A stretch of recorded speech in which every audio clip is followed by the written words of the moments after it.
I rented the cabin because I wanted quiet. That was the only reason. I had been burned out for months, sleeping badly, snapping at people, feeling like my head was always buzzing. The listing showed a small wooden cabin deep in the woods. No neighbors, no cell service, just trees and a dirt road. It looked plain and honest. That was what I wanted. Nothing fancy, nothing creepy. Just a place to shut my brain off for a few days. The drive there took longer than I expected. The paved road turned into gravel, then dirt, then something barely wide enough for one car.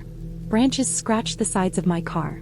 The trees were tall and packed together, blocking most of the light even though it was still afternoon. The air felt colder the deeper I went. When I finally saw the cabin, it was sitting in a small clearing like it had been dropped there and forgotten. One floor, dark wood, a tin roof with rust stains. No fence. No other buildings. Just woods in every direction. I parked and stepped out. The quiet hit me right away. No traffic, no distant voices, not even birds. Just the sound of wind moving through leaves and my own footsteps on dirt. The smell was damp wood and old pine. I unlocked the door with the key from the lockbox and went inside. The cabin was simple. One room with a bed, a small table, a wood stove, and a narrow kitchen area. There was a bathroom in the back with a shower that looked like it hadn't been replaced in decades. Everything was clean but old. The floorboards creaked when I walked. The windows were small and cloudy. I told myself it was normal. Cabins were like that. I unpacked, stacked firewood near the stove, and made a simple meal. As the sun started to go down, the light inside turned yellow and weak. Shadows filled the corners. I closed the curtains even though there was no one around to see in. That was my first mistake, even though I didn't know it yet. That night I didn't sleep well. Not because of any noise, but because of the feeling of being watched. I know how that sounds, but it wasn't panic. It was subtle. Like when you sit with your back to an open space and your body keeps telling you to turn around. I kept waking up and staring at the ceiling, listening to the stove pop as the wood burned down. Everything else was still. At some point in the night I heard something outside. Not footsteps exactly. More like slow movement through leaves. Heavy, careful movement. I stayed still and listened. Stopped after a while. I told myself it was a deer or some other animal and forced myself back to sleep. In the morning I felt stiff and tired. When I stepped outside, the ground near the cabin looked disturbed. Leaves pushed aside, dirt exposed in long uneven marks. They weren't clear footprints, but they also didn't look like normal animal tracks. They were too spread out, too deliberate. I stood there longer than I should have, trying to make sense of them, then went back inside and made coffee. I tried to enjoy the day. I walked a short trail behind the cabin, read a book, cooked food. Every so often I felt that same pressure in my chest, that sense of being observed. Each time I stopped and looked around, there was nothing. Just trees. Just wind. That evening I noticed something else. One of the windows had a smear on the outside, like someone had brushed their hand across the glass. It was at shoulder height. I wiped it from the inside, but the mark stayed. When I stepped outside to look closer, it was already starting to fade, like it had been there a while. I went back in and locked the door even though I had told myself I wouldn't. The second night was worse. The sounds came back, closer this time. Slow steps circling the cabin. The floorboards creaked inside as the temperature dropped, and each sound blended together until I couldn't tell what was inside and what was outside. I lay there holding my breath, staring at the dark shape of the door. Something touched the wall. Not hard. Just a light scrape, like fingers dragging across wood. It moved from one side of the cabin to the other. I stayed frozen. My heart felt like it was pounding in my throat. Eventually the sound faded, replaced by silence that felt even louder. I didn't sleep after that. In the morning I checked the cabin carefully. Around the back I found deeper marks in the dirt. Clearer this time. Bare footprints. Large ones. Too large. The toes were long and uneven, pressed deep into the soil. They went around the cabin, stopping near each window, then led off into the trees. I should have left right then. I knew that. But part of me kept trying to explain it away. Maybe someone was messing with me. Maybe the owner didn't tell me everything. Maybe it was some sick joke. I didn't want to admit how scared I was, even to myself. That afternoon I found something that made it impossible to ignore. Behind the cabin, half hidden by brush, was a small pile of trash. Food wrappers. Old cans. Torn plastic. Someone had been living nearby. Watching. The realization settled in slowly and heavily. This wasn't a wild animal. This was a person. The rest of the day crawled by. I packed my bag and put it near the door. I kept the fire going even though it wasn't that cold. When night came, I didn't turn off the lights. It didn't matter. The sound started earlier than before. Movement, closer, louder. Something brushed against the door, then pressed against it. The handle didn't turn, but the pressure stayed. I backed away slowly, every muscle tight, trying not to make a sound. My mind kept jumping to worst-case thoughts, but I forced myself to focus on small things. Breathing, balance, staying quiet. Then the pressure stopped. For a moment, everything went still. A loud crack came from the side of the cabin. One of the windows shattered inward. Glass sprayed across the floor. Cold air rushed in. I didn't wait anymore. I grabbed my bag, ran out the back door, and didn't look behind me. I ran through the trees with no direction, branches tearing at my arms and face. My lungs burned. I tripped more than once but forced myself up each time. I could hear movement behind me, fast and heavy, crashing through brush without slowing down. I don't know how long I ran. Minutes felt like hours. Eventually, I saw the faint shape of the dirt road through the trees. I pushed myself harder, burst out of the woods, and ran straight down the road until my legs gave out. I don't remember getting into my car. I don't remember starting it. I just remember driving, hands shaking so badly I could barely keep the wheel straight. I didn't stop until I reached the main road and saw other cars. I reported what happened later. The police searched the area. They found makeshift shelters, stolen supplies, signs of someone living deep in the woods for a long time. They told me it was likely a drifter who had been using the cabin area to survive and didn't like having someone there. They said I was lucky. The cabin listing was removed. The owner claimed they knew nothing about anyone else being out there. I never went back. Even now, months later, I still wake up at night thinking I hear slow footsteps outside. I still picture those footprints in the dirt and the handprint on the glass. I learned something from that place. Being alone isn't always peaceful. Sometimes it just means there's no one around to help when someone decides you don't belong there.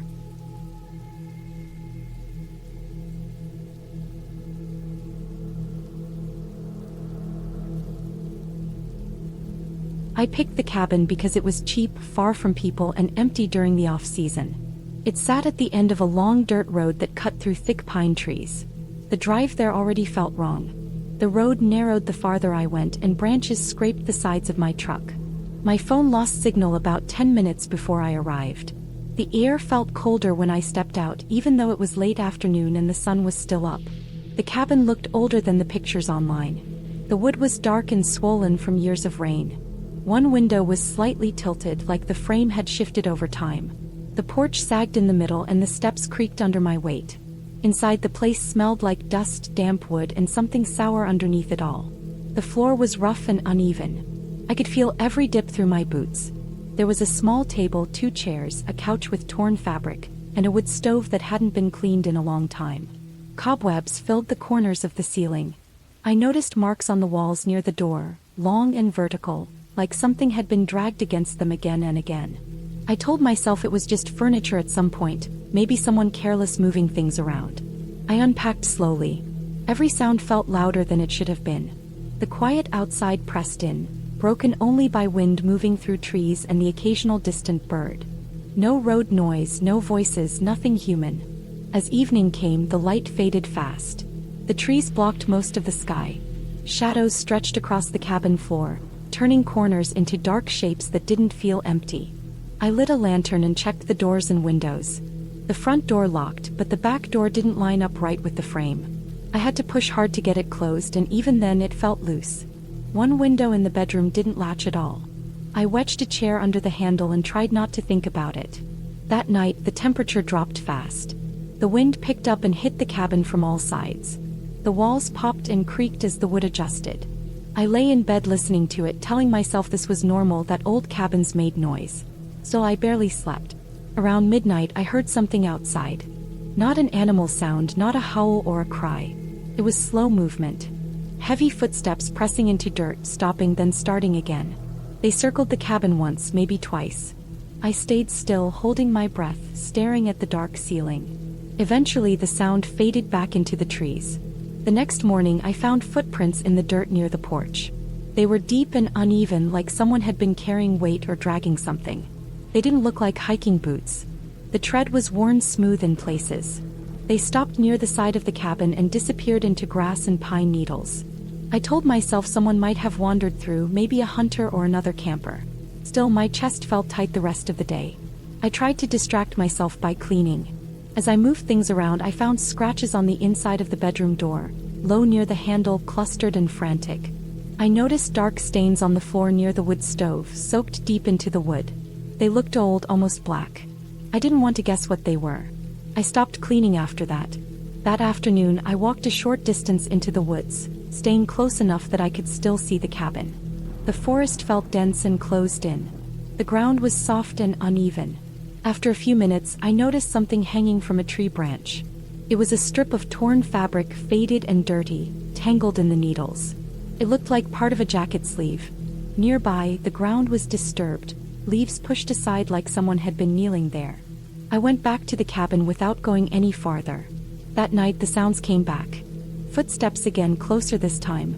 They stopped right outside the bedroom wall. I could hear breathing, slow and controlled. Not an animal. I knew that much. The wall seemed thin all of a sudden. I lay frozen, staring at the door, waiting for the handle to move. It didn't.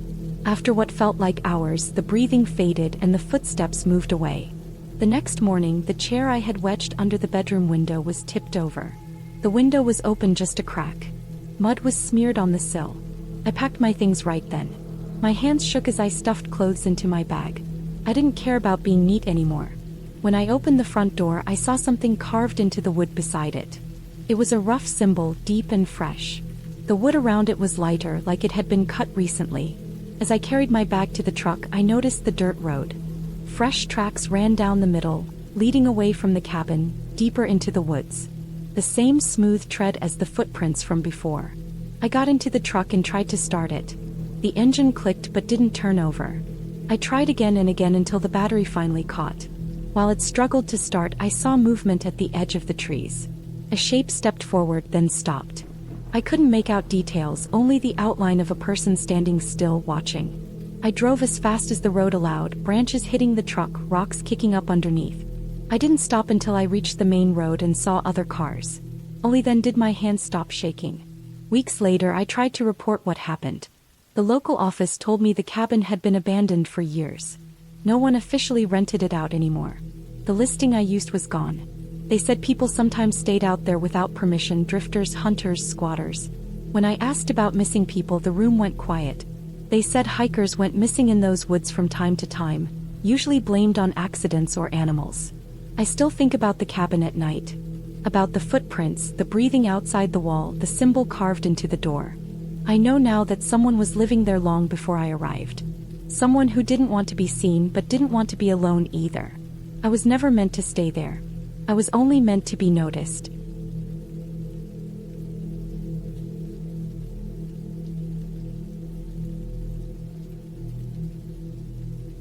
I went to the cabin in late October because I needed quiet and cheap space. The place sat alone at the edge of a cut-over forest, 2 hours from the nearest town, with a dirt road that turned into mud if it rained too long. The owner kept it simple. One room, a small loft, a wood stove, a hand pump outside for water, and a generator shed about 30 yards back in the trees. No cell signal. That was part of why I chose it. I wanted to sleep, read, and get my head straight. The first day felt normal. Cold air, dry leaves, the smell of pine sap. I unloaded my truck, stacked wood, swept mouse droppings out of corners. The cabin had that old wood smell that sticks to your clothes. I checked the locks. There were 2, both old but solid. The windows were small and high with thick glass. I made a fire and listened to it pop while the light faded. Nothing felt wrong yet. The quiet felt clean. That night, the dark pressed in hard.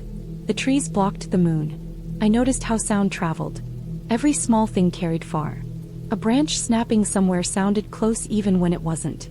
Wind slid through the leaves like water.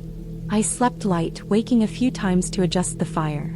I remember thinking the place felt colder than it should, even with the stove burning. I blamed the draft. The next morning I found boot prints near the pump. Not old ones. Fresh, with sharp edges in the mud. They didn't match mine. I stood there longer than I should have, telling myself the owner came by or a hunter passed through. The area allowed hunting. People moved around sometimes. I tried to brush it off. I filled my jugs and went back inside. As the day went on, I kept noticing small things. The generator shed door was open a crack. I was sure I had closed it the night before. Inside, nothing looked stolen, but the fuel can had been shifted. The cap wasn't tight. I fixed it and told myself the wind did it. That night I locked up early. I set my food in sealed bins. I cleaned my boots and placed them by the door in the same way I always do, toes facing out. I woke up before dawn because the fire had gone low. The cold bit my face. I pulled on my jacket and stepped toward the stove. I noticed my boots were not where I left them.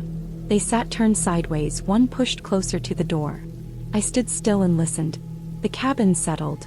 No steps. No voices. Just the stove clicking as it cooled. I moved the boots back and fed the fire. I told myself I must have kicked them in my sleep, even though that made no sense. By the third day, the feeling followed me everywhere. Outside, the woods felt too still. Birds were quiet for long stretches. I found more prints along the side of the cabin, pressed into the soft ground near the wall, as if someone had stood there and leaned close. I circled the place and saw marks near the back window, faint smears on the glass, like someone had wiped condensation away with a sleeve. I cleaned it, angry at myself for being scared. That afternoon the generator died while I was using it to charge a lantern. I walked to the shed and found the fuel line loose. It hadn't slipped. It had been turned. I fixed it and stood there staring at the trees, feeling watched. The forest has a way of making you feel small when you let your guard down. I went back inside and decided I would leave the next morning. I packed some things early. I kept the lights off that night and used the lantern low. Sleep didn't come easy. I lay there counting breaths, listening. At some point I heard movement outside. Not the random crash of a deer. Slow steps, careful stopping, starting again. They moved around the cabin close enough that I could hear leaves shift under weight. I didn't move. I kept my eyes open, staring at the dark ceiling, waiting for the sound to fade. It didn't. It circled, paused near the door, then drifted off toward the trees. In the morning I found fresh tracks right at the door. The mud was pressed deep, heel marks clear. The steps were measured close together. Someone had stood there for a while. I checked the locks. They held. I loaded my truck fast. The road had turned slick from overnight frost. When I turned the key, the engine struggled. Caught, then died. I tried again. Nothing. I popped the hood and found wires near the battery pulled loose. Not chewed. Pulled. My hands shook as I fixed them. The engine started. I backed out, tires spinning, then catching. As I reached the bend in the road, a tree lay across it. Not fallen. Cut. The ends were clean. Fresh sawdust clung to the bark. I sat there with the engine running, breath fogging the windshield, realizing how planned this was. Whoever it was knew the place. Knew the road. I didn't turn off the engine. I got out and dragged branches away until there was just enough space to push the trunk aside. Took everything I had. My chest burned. I kept looking over my shoulder, expecting to see someone step out of the trees. I moved the trunk just enough and drove through, scraping the side of the truck. I didn't stop until I hit pavement. I went straight to town and stayed in a motel. I told myself it was over. That night I slept with the lights on. The next day I went to the sheriff's office. I showed pictures of the tracks, the cut tree, the wires. They took it seriously. They sent someone out. 2 days later they called me back. They had found a camp less than a mile from the cabin. Tarps, a fire pit, food wrappers, a chainsaw. They found empty fuel cans that matched the one from the shed. They said a man had been living rough in the area, breaking into cabins, watching people, waiting for them to leave. Sometimes he waited for them to stay. They never found him, but they said he had been there while I was there. Close. Watching. They said the prints matched boots they had seen near other break-ins. The marks on the window made sense. The moved boots made sense. The loosened fuel line made sense. I drove home after that and never went back. Weeks later, I still found pine needles in my truck, stuck in the floor mats, and every time I saw them my stomach tightened. The quiet I went looking for had been real, but it had teeth. I learned how thin the line is between alone and hunted. The cabin is still out there. The woods are still quiet. And sometimes, when the house is silent at night, I think about measured steps in leaves and how close someone can be without making a sound.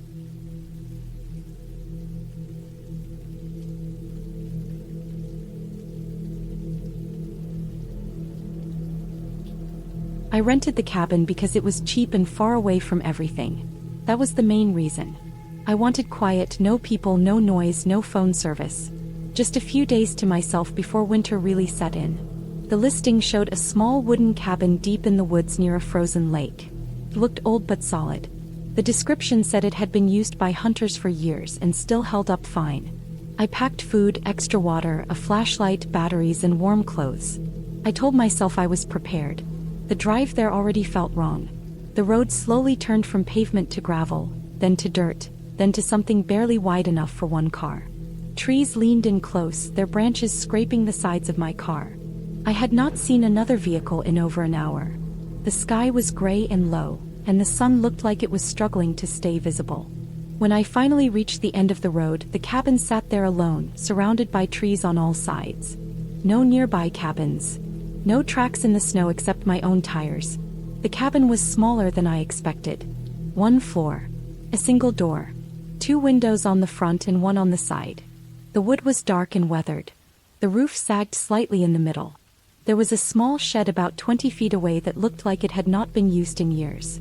Snow covered everything evenly, untouched and quiet. The silence felt heavy, like sound had been turned off. Inside, the cabin smelled like old wood, dust and cold air. The floorboards creaked under my boots. There was a small table, 2 chairs, a bed pushed against the wall, and a wood stove in the corner. No electricity. No running water. Just a lantern, a few candles, and a pile of firewood stacked neatly near the stove. That part actually made me feel better.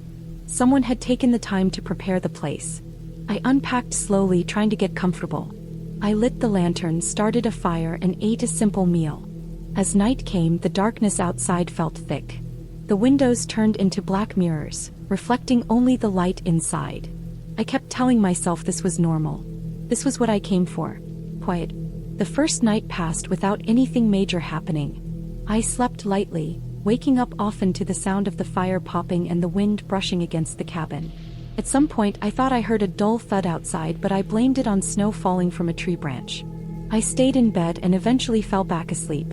The next morning I noticed something strange when I stepped outside. There were footprints in the snow near the cabin. Not animal tracks. Human footprints. They circled the cabin once and then stopped near the front window. The snow around them was slightly disturbed, like someone had stood there for a while. I told myself they must be old. Maybe from the previous renter. But that did not make sense. It had snowed overnight, enough to cover my tire tracks, yet these footprints were clear. I walked around the cabin slowly. The footprints did not lead away. They just ended. That made my stomach tighten. I checked the shed and found nothing inside except rusted tools and an empty gas can. No signs of anyone staying there recently. I tried to calm myself by staying busy. I chopped wood, cleaned the cabin, and cooked. I kept glancing at the windows, expecting to see movement between the trees. I never did, but the feeling of being watched stayed with me. It was not panic yet, just unease. That night the sound started again. Soft at first. The crunch of snow, slow and careful, coming from somewhere outside. I sat still on the bed, listening. The sound stopped, then started again closer to the cabin. My heart beat hard in my chest. I wanted to look out the window but could not bring myself to do it. I stayed where I was, breathing shallow, listening to every sound. The noise eventually faded and I did not sleep after that. When morning came I found new footprints. This time they were right up against the cabin walls. One set stopped directly under the side window. The snow there was disturbed, pressed down deeper than the rest, like someone had leaned close. I decided I would leave the next day. One more night, then I would go. I told myself I was overreacting, but my body did not believe that. I packed some of my things early just in case. That afternoon I noticed something else. One of the logs near the woodpile had been moved. It was not where I had stacked it. At first I thought I had misremembered, but the more I looked, the clearer it became. Someone had touched it. The idea of another person being this close, this unseen, made my hands shake. As night fell again, the wind picked up. Snow tapped against the windows like light fingers. I locked the door even though it felt pointless. The cabin creaked and shifted as the temperature dropped. I sat on the bed with the lantern beside me, fully dressed, boots on. The footsteps returned, louder this time. No rush, no panic in them. Just slow movement around the cabin. I heard snow compress near the door. Then near the window. Then nothing. Minutes passed. Then I heard scraping. Not loud but steady, like something dragging lightly against the wood. I stayed completely still. I did not breathe deep. I did not move my head. I just listened. The scraping stopped. The silence that followed felt worse than the noise. It lasted a long time. Eventually, I heard the footsteps move away. I waited until the sky lightened before I moved. When I stepped outside, I saw marks on the cabin wall near the window. Shallow lines in the wood, uneven and rough. Not claw marks. Tool marks. Someone had scraped the wall on purpose. That was enough. I loaded my car immediately. I did not eat. I did not clean. I just left. The drive out felt endless. I kept checking my mirrors, expecting to see someone standing in the road behind me. I saw nothing. When I reached an area with phone service, I pulled over and sat there for a long time. My hands were numb, and not just from the cold. I felt exposed, like the woods had not let go of me yet. Weeks later, curiosity got the better of me. I searched for information about the area. I found a short article buried in a local forum. It mentioned an old man who used to live off-grid in that area. He avoided towns and people. After a harsh winter, he was reported missing. No body was found. Locals believed he never left, just moved deeper into the woods. The cabin was mentioned once. It said hikers sometimes found signs of someone staying nearby but never saw anyone. Missing food. Moved objects. Footprints with no clear path. I never went back. I still think about how calm the footsteps were. How patient. Whoever was out there did not want to rush. They had time. They knew the woods. The cabin was never empty. It was just not mine. The ending is clear to me now. I was not alone out there, and I was never meant to be. I left before the situation could become something worse, something final. Whatever was watching me knew how to stay hidden, and it had been doing it for a long time. The cabin was just another place it passed through. I was the temporary part.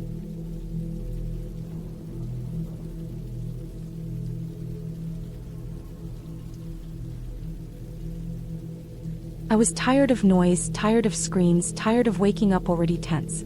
The cabin was something my uncle used to use during hunting season. It sat deep in the woods, far from the main road, far enough that there was no cell service and no reason for anyone else to be there. I had been there once years ago just for a day, and I remembered it as quiet and empty in a good way. The drive took longer than I expected. The last paved road turned into gravel, then into something closer to a dirt trail. Branches scraped the sides of my car. The trees closed in so tight that the daylight felt thinner. By the time I parked near the cabin, the sun was already low, and the air had that cold smell of wet leaves and old wood. The cabin looked the same as I remembered, but smaller. Old logs stacked unevenly, a metal roof with rust along the edges, one small porch with steps that leaned a little to the left. The door was shut and the windows were dark. No lights, no sound, nothing moving except the trees. I unlocked the door and stepped inside. The smell hit me first. Dust, old smoke, damp wood, and something sour underneath it. I stood there for a moment, letting my eyes adjust. The cabin was one main room with a small kitchen area, a table, a couch, and a wood stove. A narrow hallway led to a bathroom and one bedroom. I set my bag down and walked through the place slowly. I checked every corner, every room, every window. Everything seemed normal. No signs of anyone else. No broken glass. No fresh footprints on the porch. Just age and neglect. I told myself that the smell was normal for a place that sat empty most of the year. I unpacked as the light faded. I stacked canned food on the counter, filled a jug with water from the pump outside, and laid my sleeping bag on the bed. When night came, it came fast. The forest turned into a wall of black. The only sounds were insects, the wind moving through branches, and the occasional crack of wood as the cabin cooled. That first night I slept badly. The bed creaked every time I moved. The wind made the walls pop and shift. Every sound felt close. I kept telling myself it was just the woods doing what woods do. I eventually slept, but it was shallow and broken. The next morning I woke to silence. No birds, no wind. Just stillness. I made a simple breakfast and stepped outside. The ground was soft with mud. I noticed footprints near the back of the cabin. At first I assumed they were mine from the night before, but they were too deep and too large. They led from the tree line to the side of the cabin, then disappeared where the ground hardened. I felt a small knot form in my stomach. I walked the perimeter slowly. No broken locks. No open windows. I told myself it could have been a deer or someone passing through days ago. Still, the thought stayed with me. That afternoon, I decided to explore the nearby trail. I walked for an hour, maybe more. The forest felt wrong in a way I couldn't explain. Too quiet again. The trees were thick and the light barely reached the ground. I found an old fire pit off the trail. The ashes looked recent. The ground around it was trampled. Someone had been there not long ago. When I got back to the cabin, the door was closed just like I left it. But the smell inside was stronger. The sour note was sharper, almost metallic. I checked my bag and the food. Nothing was missing. Everything looked untouched. So I checked the bedroom again. The sleeping bag on the bed looked slightly disturbed, like someone had pressed down on it. I stood there for a long time listening. I didn't hear anything. I tried to calm myself by cleaning, opening windows, and airing the place out. As evening came, the smell faded a little, but not completely. That night was worse. Around what felt like late hours, I heard movement outside. Slow steps in the leaves. Not heavy enough to be an animal, not light enough to be the wind. The sound circled the cabin once, then stopped near the back wall. I lay still, barely breathing. The steps did not come closer, but they did not leave either. After a long time, the sound faded. I didn't sleep at all after that. The next morning, I found something that made my hands shake. Near the woodpile behind the cabin, there was a plastic bottle I did not bring. It was half crushed and stained with dirt. Nearby, there were cigarette butts pressed into the mud. I don't smoke, and no one in my family ever did out there. I realized then that someone had been using the area. Maybe even the cabin itself. The thought that I might not be alone anymore changed everything. I considered leaving right then, but part of me felt embarrassed. I didn't want to be scared off by nothing. I told myself I would stay one more night and leave in the morning. I spent the rest of the day tense and alert. Every sound made me stop and listen. I kept the door locked. I placed a chair under the handle. I kept a flashlight and a knife within reach. As darkness fell, the forest came alive again with noise, but it felt closer now, like the sounds were pressing against the walls. Late that night, I smelled smoke. Not the old smell of the cabin, but fresh smoke. I sat up slowly. The smell grew stronger. I moved toward the front room and looked through the window. Far off, through the trees, I saw a faint orange glow. Someone had lit a fire. The glow didn't move. Stayed there for a long time. I realized then that whoever it was knew the cabin was occupied. The lights inside had been on earlier. My car was parked out front. There was no reason for them to stay nearby unless they were watching. I stayed awake until morning, frozen with fear and exhaustion. When the light finally came, I packed everything as fast as I could. I stepped outside and froze again. There were fresh footprints on the porch. Clear, deep prints leading right up to the door. Someone had stood there in the night. Close enough to touch it. I didn't check the trail. I didn't look around. I got in my car and drove. The road felt longer on the way out. Every turn made me expect to see someone standing there. When I finally reached the paved road, I didn't slow down. Later that day, I reported what I found to the local ranger station. They told me that people sometimes lived off the grid out there, moving between abandoned cabins and campsites. Some were harmless. Some were not. They said they would check it out. I never went back. Months later, I heard through family that the cabin had been broken into. The door forced open. The inside trashed. Food wrappers everywhere. Someone had been living there full time. The ranger said they found signs that the person had been watching the road and the trail, tracking when people came and went. What scared me most was learning that the fire pit I found was positioned with a clear line of sight to the cabin windows. Whoever it was had likely been there before I arrived, and they didn't leave when I showed up. They just stayed hidden. I think about that week often. About how close I came to staying longer.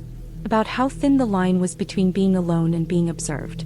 The woods didn't feel empty anymore after that. They felt crowded in a quiet way, full of people you never see but who know exactly where you are. That cabin is still there.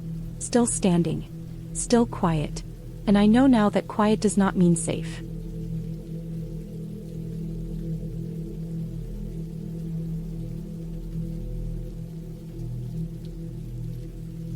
I rented the cabin because I wanted to be alone for a few days.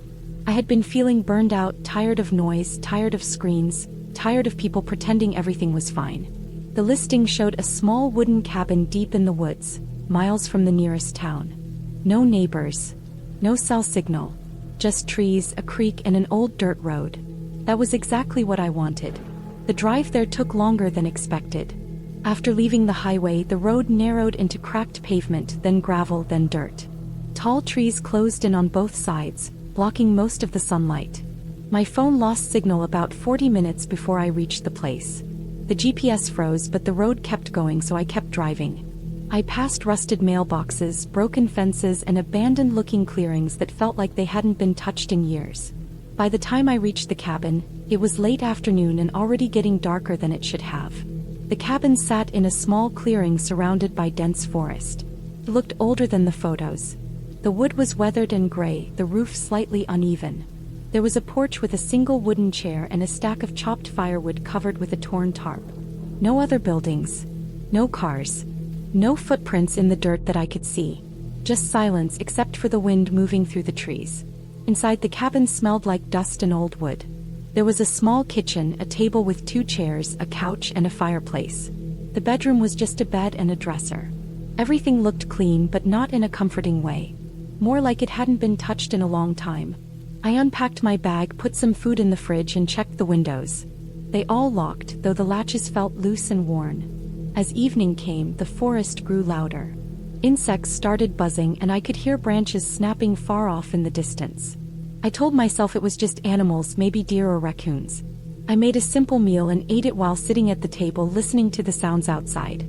Without phone signal or internet, time felt strange. Slower but also heavier. I went to bed earlier than usual, mostly because there was nothing else to do. That first night I didn't sleep well. The bed creaked every time I moved. The wind kept hitting the cabin in sudden bursts, making the walls groan. At one point, I woke up to the sound of something brushing against the side of the cabin. It went on for several seconds, like something dragging along the wood. I lay still, holding my breath, listening. Eventually it stopped. I told myself it was just branches swaying in the wind, even though I knew the trees weren't that close to the walls. The next morning, I stepped outside and walked around the cabin. That's when I noticed marks in the dirt near the porch. They weren't clear footprints, more like scuffed lines, as if something heavy had been dragged across the ground. I followed them for a short distance, but they disappeared into the leaves. I felt uneasy, but I tried to ignore it. I reminded myself I was in the woods. Weird things happen in the woods. I spent the day hiking around the area. There were no marked trails, just narrow paths that looked like they had been used before, though not recently. I found the creek mentioned in the listing. The water was cold and clear. The forest felt endless, and after a while, every direction looked the same. I made sure to keep the cabin in sight, afraid of getting lost. When I got back in the afternoon, I noticed something else that didn't sit right with me. The chair on the porch had moved. I was sure I had left it facing the door. Now it was turned slightly toward the trees, as if someone had been sitting there, watching the forest. I stood there for a long moment, staring at it, trying to think of a logical reason. Wind, maybe. Uneven boards. I moved the chair back and went inside, locking the door behind me. That night was worse than the first. The forest noises felt closer. Heavier. I heard footsteps at some point, slow and uneven, circling the cabin. They stopped near the back wall, right outside the bedroom. I stayed completely still, staring at the dark ceiling, my heart pounding so hard I could feel it in my throat. No voices. No knocking. Just the sound of someone standing there, breathing softly, then eventually walking away. I didn't sleep after that. In the morning, I found scratches on the back wall of the cabin, long and shallow, running horizontally across the wood. They looked fresh. The wood beneath was lighter, as if the surface had just been scraped away. I packed my bag halfway, thinking about leaving, but a part of me didn't want to admit I was scared. I told myself I would stay one more night, then go. The third day felt tense from the moment I woke up. The forest was unusually quiet. No birds. No insects. Even the wind seemed to have stopped. I tried to distract myself by cleaning, reading, anything to pass the time. I kept checking the windows, half expecting to see someone standing just beyond the trees. As it got dark, I made sure everything was locked. I pushed the couch slightly in front of the door, not enough to block it completely, but enough to make noise if someone tried to open it. I kept a flashlight and a kitchen knife on the table beside the bed. My hands were shaking and I hated myself for being there. Sometime after midnight, I heard the door handle move. It wasn't violent. No shaking or pounding. Just a slow, careful turn testing it. I froze. The handle stopped, then turned again, more firmly this time. When it didn't open, whoever was outside didn't force it. Instead, I heard footsteps moving around the cabin, stopping at each window. Shadows passed across the walls as something blocked the moonlight. Then came the sound that made my stomach drop. Someone was scratching at the window, lightly at first, then harder, like they were trying to see inside without making too much noise. I stayed silent, barely breathing. I didn't move, didn't reach for the flashlight, didn't do anything that might give away my position. After what felt like hours, the sound stopped. The forest went silent again. I waited until the sky started to lighten before I moved. When I finally stood up, my legs felt weak. I grabbed my bag, unlocked the door, and stepped outside. That's when I saw the footprints. Clear, deep footprints in the dirt around the cabin. Bare feet. Large. Too large. They circled the cabin multiple times, stopping at every window, the door, the back wall. They led away toward the trees, following the dirt road in the direction I had come from. I didn't think anymore. I got in my car and drove. I didn't stop until I reached the main road and my phone buzzed with signal. I reported the cabin listing later, explaining what I had seen. It was removed within a day. I still think about that place sometimes. About how quiet the forest was. About how careful whoever it was had been. They didn't try to break in. They didn't rush. They waited. And what scares me the most is knowing that if I had stayed one more night or made one small mistake, I might not have driven away at all.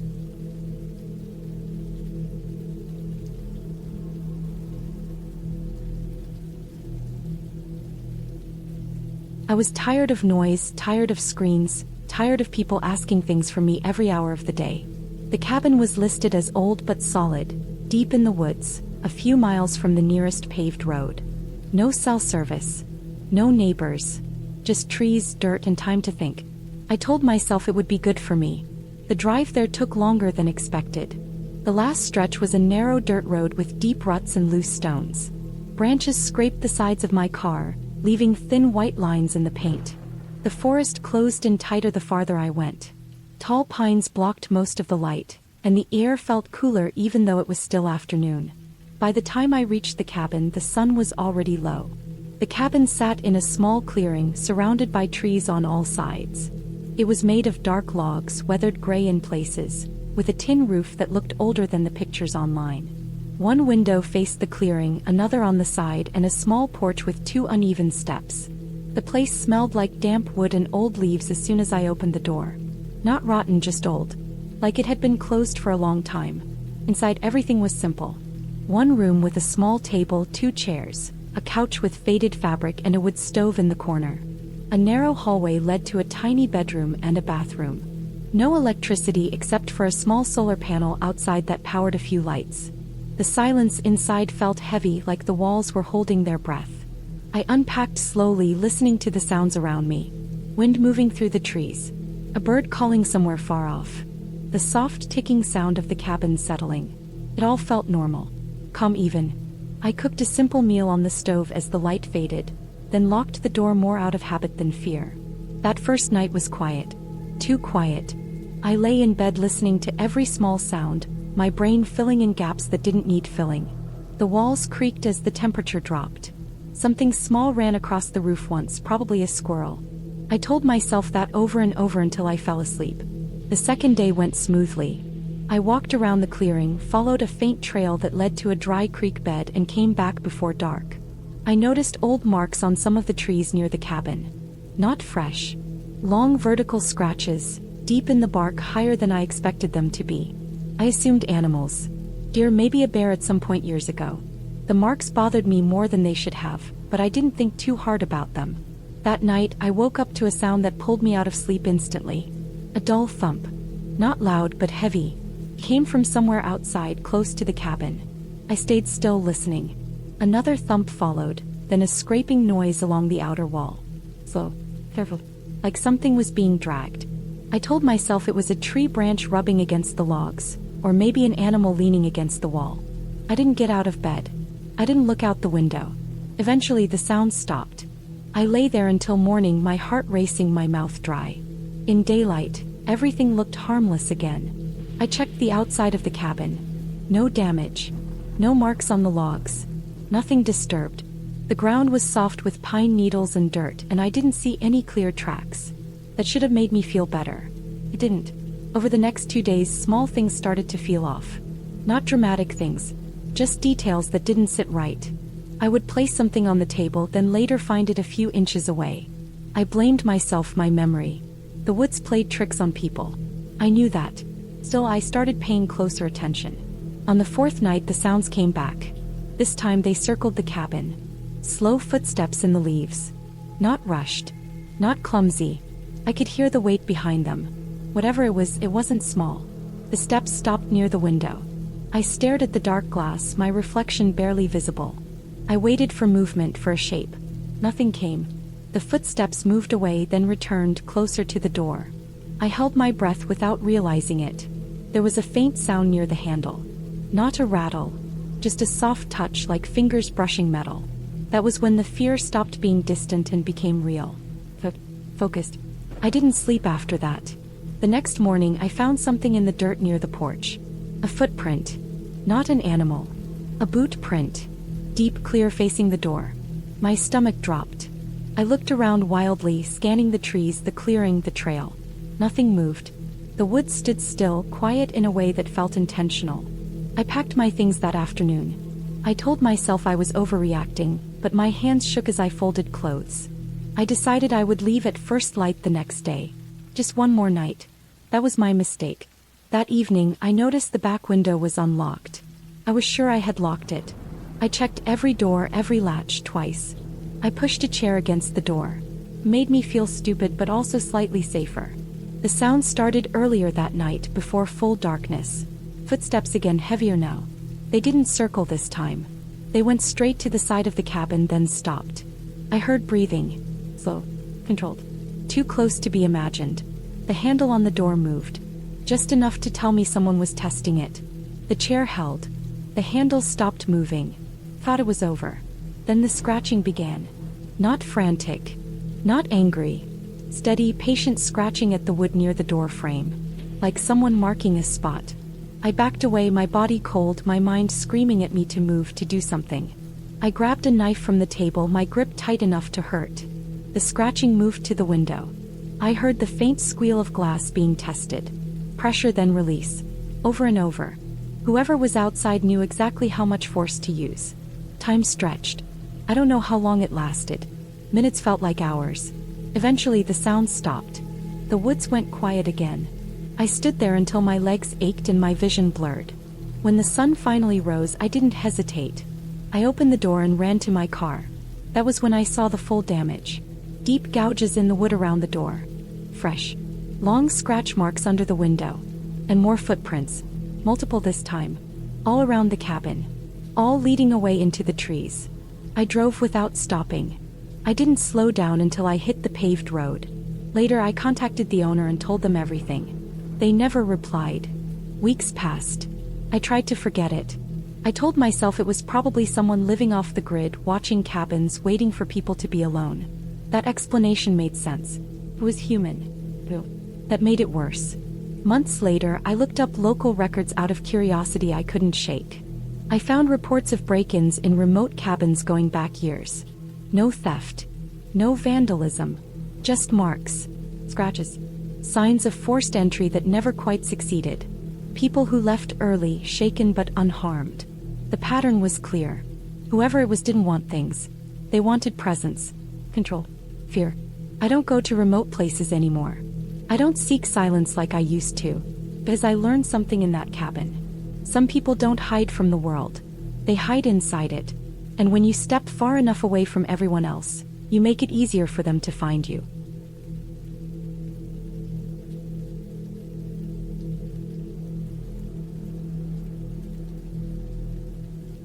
I went to the cabin because I needed space and quiet. That was the whole reason. The place belonged to a distant family friend who rarely used it anymore. It sat deep in the woods, far from the main road, with no neighbors nearby. The drive there took hours, and the last stretch was just dirt and loose gravel. Trees closed in tighter the farther I went. By the time I parked, it felt like the forest had swallowed the road behind me. The cabin looked old but solid. Dark wood, small windows, a tin roof that had faded and bent over the years. There was no cell service, which I already knew. I brought enough food, water, and fuel to last a week. I wanted to be alone. I wanted silence. At first, that was exactly what I got. The inside smelled like dust, old wood, and cold air. I opened windows to let fresh air in. The floor creaked under my boots. There was a small kitchen, a table, one couch, and a bedroom in the back. Everything felt frozen in time, like no one had touched it in years. I locked the door out of habit, even though I told myself there was no reason to. The first night was quiet. Too quiet. No wind, no animals, nothing. I slept lightly, waking up often, but I told myself it was just the new place. The second day went fine. I chopped some wood, cooked simple food, and spent hours reading. By evening, the silence started to feel heavier. It pressed in on my ears. Every small sound inside the cabin felt louder than it should. That night, I heard something outside. It was not loud. It was not dramatic. Sounded like slow steps in leaves, stopping then starting again. I lay still, holding my breath. The sound moved around the side of the cabin, then stopped. I waited a long time. Nothing else happened. I convinced myself it was an animal. Deer came close to cabins all the time. In the morning, I checked outside. Near the back wall, the leaves were disturbed. The marks were not clear, but they did not look like hooves. They looked uneven. I felt a tight feeling in my chest but pushed it down. I told myself I was reading too much into it. The third day, things started to feel off. When I came back from gathering wood, the front door was unlocked. I knew I locked it. I always locked it. I stood there for a long moment, staring at the door, listening. The cabin was silent. Nothing looked moved. Nothing was missing. I locked it again, harder this time. That night, I moved a chair against the door. It made me feel foolish but also safer. I slept with a flashlight next to me. I woke up sometime after midnight to a faint sound. It was coming from inside the cabin. A slow creak like weight shifting on wood. I lay there, frozen, counting my breaths. The sound stopped. I did not sleep after that. The next morning, I noticed the chair was no longer tight against the door. It had moved a few inches. Not much. Just enough to notice. My mouth went dry. I checked every room, every corner, every shadow. Nothing. I packed a bag with essentials and set it by the door. I told myself I would leave the next morning. That afternoon, I found footprints near the cabin. Clear this time. Boot prints. They circled the place, close, slow, like whoever made them was taking their time. They did not lead away. They vanished into harder ground. I stood there staring until my legs started to shake. I stayed inside as the light faded. I blocked the windows with blankets. I turned off all lights. I sat in the dark, listening. My ears started to play tricks on me. Every crack of wood sounded like movement. Every breath felt too loud. Sometime during the night, I heard the door handle move. Slow, careful, like someone testing it. I did not move. I did not breathe. The handle stopped. Minutes passed. Then I heard a faint scrape along the wall, moving toward the window. The blankets shifted slightly, just enough to let in a thin line of moonlight. A shadow passed across it. I stayed like that for hours, my body locked tight, my mind racing. Eventually, the sounds faded.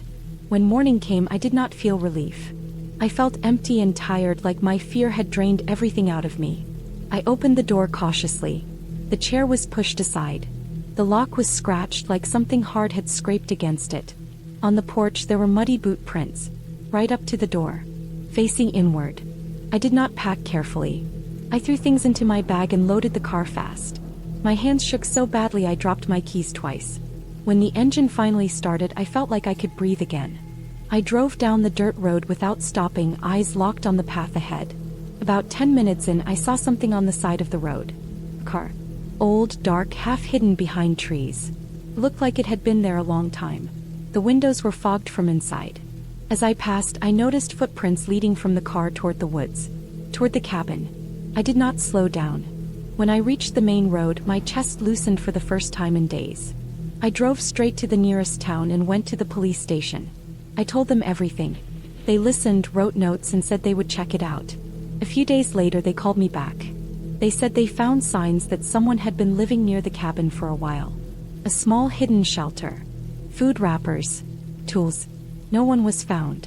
They said it was likely someone staying off the grid, moving between places, watching cabins for supplies. They told me I was lucky. I never went back to that cabin. I gave up the key and told the owner to sell it. Even now, sometimes at night I think about how quiet the woods were when I arrived. How safe it felt at first. I think about how close someone was, watching, waiting, without me ever knowing. The scariest part was not that someone was there. It was that they were careful, patient, and close enough to touch the door while I was still breathing on the other side.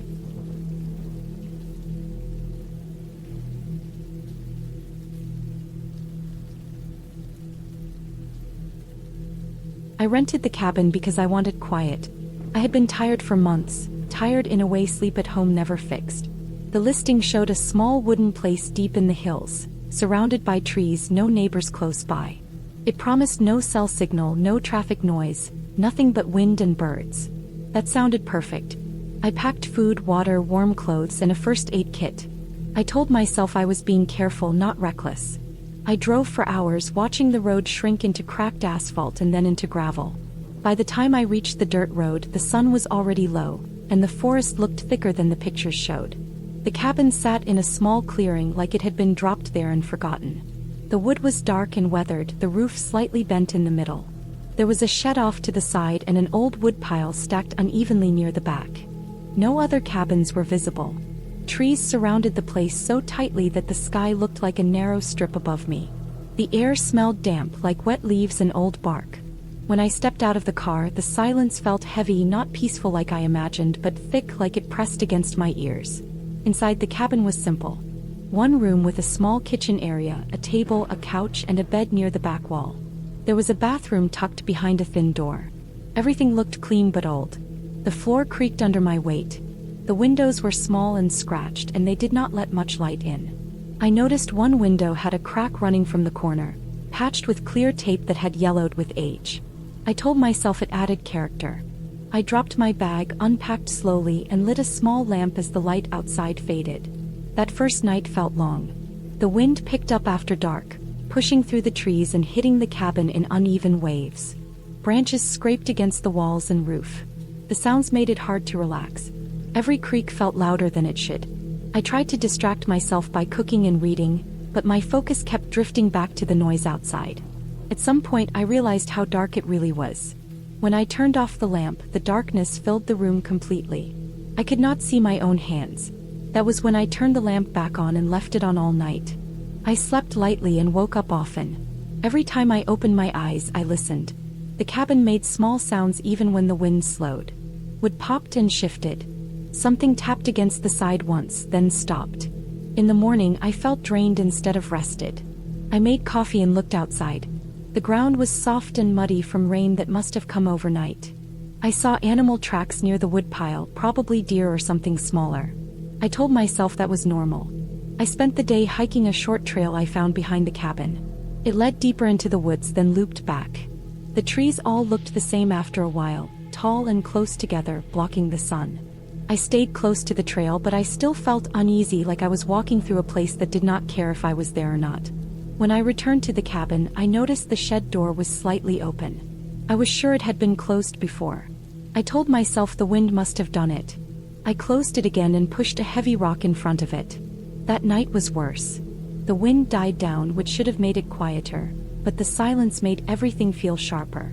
I heard footsteps outside at some point, slow and uneven, moving around the cabin. I froze on the couch, holding my breath. The steps stopped, then started again, closer to the wall near the window with the crack. I waited, heart pounding, telling myself it was an animal. After a while, the sound faded into the trees. I did not sleep at all after that. In the morning, I found footprints near the window. They were not animal prints. They were human, large and deep in the mud, as if someone had been standing there for a while. My stomach tightened. I walked around the cabin and found more prints leading toward the woods, then disappearing. I checked my car. Nothing looked damaged, but seeing those prints changed everything. The cabin no longer felt like a quiet escape. It felt like a place where I was exposed. I considered leaving right then, but I hesitated. The road back was long, and part of me still wanted to believe there was a simple explanation. Maybe a hiker passed by. Maybe someone from the area had wandered too close. I locked the door and stayed inside most of the day. I kept the curtains closed. Every small sound made me jump. The woods felt closer, like they were leaning in. That afternoon, I noticed something else. The woodpile had been disturbed. A few logs were missing from the top and they were not lying on the ground nearby. Someone had taken them. The realization hit me slowly, then all at once. Someone had been close enough to touch the cabin, close enough to stay for a while. I packed my bag after that. I decided I would leave first thing in the morning. Driving at night on that road felt more dangerous than staying one more night, but I kept my keys close. As night fell, I moved the table against the door. It was not strong, but it made me feel like I was doing something. I kept the lamp on again and sat on the couch, listening. Hours passed. My body ached from tension. Then I heard it again. Footsteps, clearer this time, slow and steady. They circled the cabin. I could hear breathing outside, faint but close, stopping near the cracked window. A shadow passed over the glass, blocking what little light leaked through. Something pressed against the wall, then the window. The taped crack made a soft tearing sound. I stayed completely still, barely breathing. The pressure eased, then moved away.